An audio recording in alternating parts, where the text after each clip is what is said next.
ها بله یو د رسول صلی الله علیه وسلم د سزا ورکولو طریقه دا وه او دغه قصه تاسو ته معلومه ده چې مسجد ضرار سره رسول صلی الله علیه وسلم څه جل کړی و سیزلی و ولې سیزلی و ځکه چې هغه دشمنانو د الله د دشمنۍ او د رسول صلی الله علیه وسلم د دشمنۍ دپاره جوړ کړی و نو ځکه دغه سزا ورکړې و چې دا جومات څه کوي ویسیزي نور هم ډېرې واقعي دي خو دا خبره به رانه بیا اوږده شي او په دې به اکتفا وکړو دې نه بعد به یو بل حال شروع کړو د رسول صلی الله علیه وسلم او لږ وخت پاتې دی بیا به روان نشي کې پوره کړو او د رسول صلی الله علیه وسلم باره کې خبرې دومره خوږي چې سړی وایي چې بیانېدې ما اورېدې او یا ما بیانولی په مخ که نه داسې نه ده یو بله خبره د رسول صلی الله علیه وسلم به بیان کو د هغه تحفیظ ورکول التحفیظ په عربۍ کې څه ته وایي یعنې تیزي ورکول یو څوک په یو کار باندې راتیزول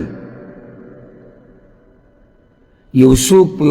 یو کار دپاره زه به ته بل تعبیر کوم یو سړی د یو کار دپاره وردیکه کول چې ته یو سړی دیکه کوي چې دی دا کار وکړي یا دی دا خبره وکړي نو رسول صلی الله علیه وسلم په څه طریقه به هغه تیزي ورکوله دې ملګرو له دې مؤمنانو له او الله سبحانه وتعالی په قرآن کې موږ له تحفیظ را کړی دی چې د الله بندګي وکړي موږ له تیزي نه ده را کړې لکه چې الله وایي ومن یتق الله یجعل له مخرجا څوک چې په ځان کې تقوا راولي الله به له د مصیبت نه د وتو لار پیدا کړي دا اوس موږ له تیزي را کوي چې ګوره ځان کې تقوا راوله فایده به څه شي مصیبت نه به وشي ولو ان اهل القرى آمنوا واتقوا الله وی که چېرته دې کلو والو ایمان راوړی وی یا ایمان راوړو تقوا پکې راله لفتحنا علیهم برکات من السماء والارض زه به د اسمان نه برکتونه راوړم د ځمکې نه به ولې راوباسم دا تیزي ورکوي یعنی که تاسو ایمان راوړو تقوا د پکې راله برکتونه د اسمان او د ځمکو به تاسو ته میلاو شي دې د تیزي ورکول وایي که نه تیزي سړی په یو څه ورکوي لکه ته چې یو چا ته وې که دا کار دې وکړو نو دومره انعام به دله درکړم دا اوس ته تیزي ورکوې او دا سړی را جذبه کې په انعام ورکولو سره نو د رسول صلی الله علیه وسلم هم دا طریقه وه خو د هغه د محفظات محفظات مطلب یعنی تیزي به ورکوله او لوز به ورسره د کمې خبرې کوو لکه دلته ما ته اوس ته مثال ذکر وکړه تا دا کار وکړو زه به انعام درکړم رسول صلی الله علیه وسلم هم تیزي ورکولی که داسې وکړو داسې به وشي خو دا محفظات څه وو چې زه به څه ورکړم یا دې ته به څه میلاو شي نو یو دا چې اخروي محفظات وو د آخرت انعامات یو طریقه د هغه دا وه لکه زه به ته مثال دوه ذکر کوم حدیث کې دا راځي رسول صلی الله علیه وسلم پسې یو کس راغی او ورته یې وی دا حدیث په صحیح بخاري صحیح مسلم کې دی دا بانډیچي و یا رسول الله دلني على عمل اذا عملته دخلت الجنه ما ته داسې عمل وښایه چې زه هغه وکړم زه به جنت ته لاړ شم رسول صلی الله علیه وسلم ورته د ارکان ذکر کړو د ایمان د اسلام وی ته به د الله بندگی کې شرک به نه کې 15 وخته لمونځ به کې زکات به ورکې روجې به نیسي سړي وي په الله مې دې قسمي نه د دې نه زیاتوم او نه یې کموم رسول صلی الله علیه وسلم وی من سره دا اوس ګوره تیزي ورکې ښه من سره ان ينظر الى رجل من اهل الجنه فلينظر الى هذا که تاسو کې څوک دا غواړي چې جنتي کس ویني دته وګورئ نو پسې تیزي ورکړه په ځکه اعمالو باندې تیزي ورکړه بدل کې به څه میلاو شي جنت یعنی سوال خو باندې چې وکړو هغه ته د هغه جواب میلاو شو خبره ختمه شوه اوس دې ملګرو له تیزي ورکړه وی که جنتي لیده غواړئ دا دی هلته خو هغه اعمال خو ولي معنی دا ده چې دا کوم اعمال چې ما درته وښو خدای په دې سره جنتي شو که نه تاسو هم د اعمالو کې الله بدله جنت درکړي دا د هغه طریقه وه عطاء ابن ابي رباح رحمه الله وی امام عطاء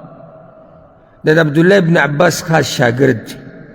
او د امام ابو حنیفه رحمه الله استاذ دی دی وی چې ما ته یو ورځ عبدالله ابن عباس دا خبره وکړه رضی الله عنهم او دا روایت په صحیح بخاري صحیح مسلم کې دی الا اریک امرأة من اهل الجنه تا ته یو جنتي ښځه ونښیمه چې دنیا کې ګرځي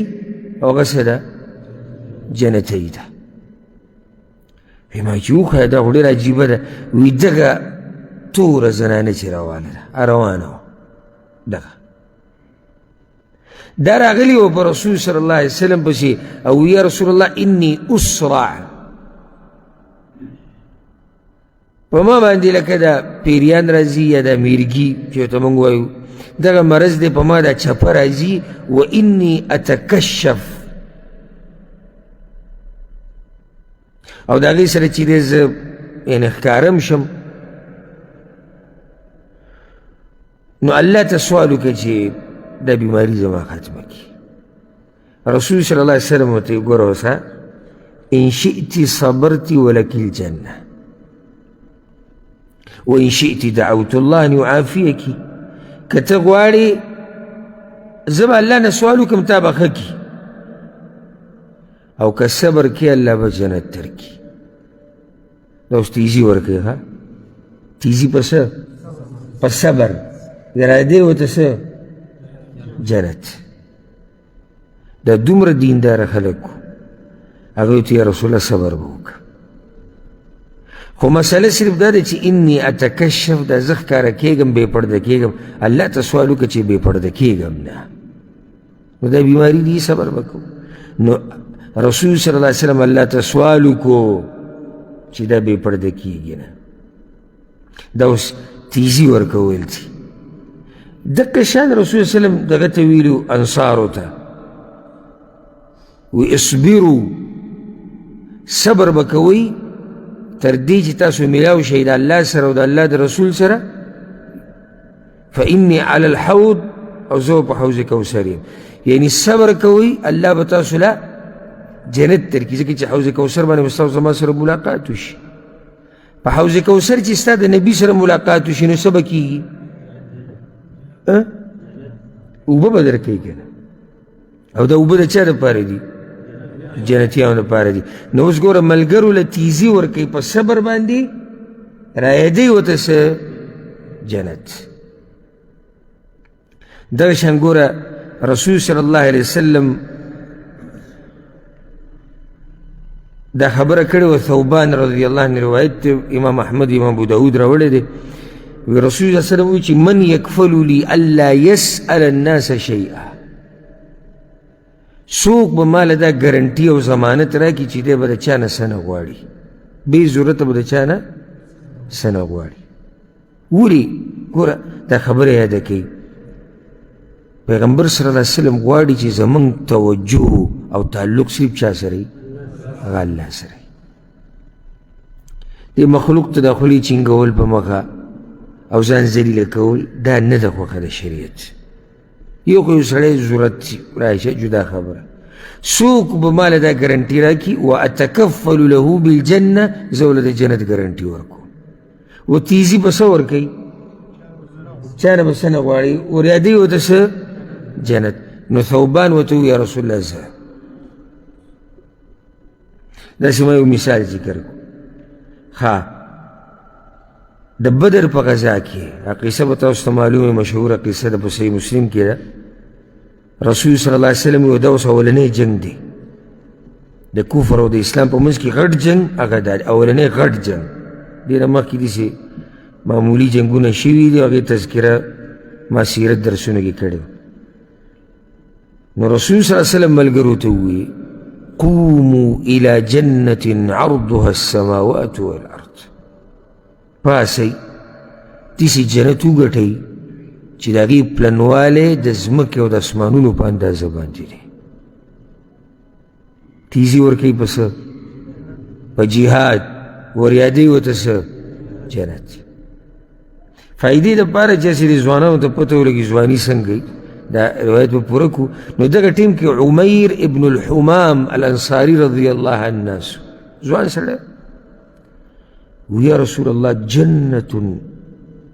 عرضها السماوات والارض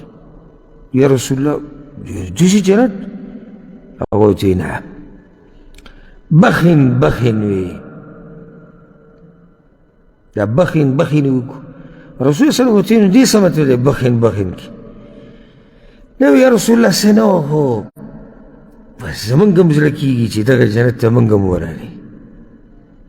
نو رسول صلی اللہ علیہ وسلم تخوی دا جنتیانو دسری اسو کجوری پرتیوی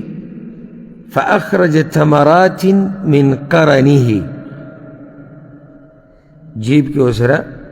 یوسو کجوری اگر رواغستی خوڑی مدینی والا خو مشہور دی کجورو کے و دا کجورو سر محبت کی او دا کوئی عام غذاوا نو کجوری رواغستا اگر خوڑا بیدی کجورو تو کتو وی چیز دومره جوانده ما دا کجوری خورم انها لحیات طویل دا خوڑی رو گد جوانده اللہ دی دا عمر سر زمان ملاقات جنت کی ہوگا چو بسی منگ لی دلے دتا دودری کجوری خوراک ہوگا جوان اخکاری منگ تاگا شپیتا ہویا کالا دیز اخکاری لگا ایسی امنا او کشپیتا ہویا والا تا دیویا پنزوس والا تا سلویخ والا تا چی بس تے جوان دی دیر تیر کرده دی یا بودا شوی دا ریزان لبلا جا خوکتا دا قولا تنکی زوان دے صبرو کا یعنی جنت تلا ودت رسول صلی اللہ علیہ وسلم بزی جنت تا دا یقینی خبر دے بزی دا داو دا جنت پامنس کی دیوال سی شیرے مرگ رات لا نو چی دید ودری کجوری خوری نو خبر خوری اٹکی